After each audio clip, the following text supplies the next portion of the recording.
Okay, good morning. Today is January 9th. At the moment, the battery's been kept on the charger the entire time because the battery is having troubles in the past holding a charge, so it's been on the charger for the whole time.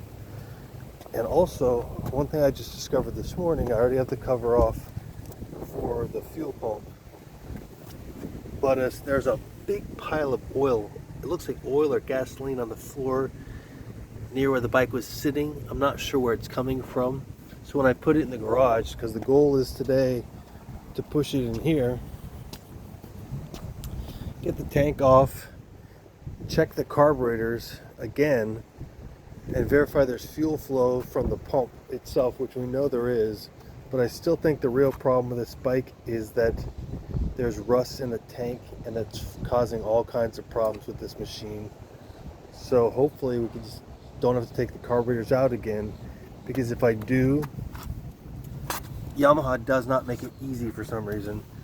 To get these carburetors out of the head is the easy part, getting them back in there. A lot of times I've had to take ratchet straps around the carburetor body itself and tie it to the frame of the machine to pull down so it goes in the motor easier.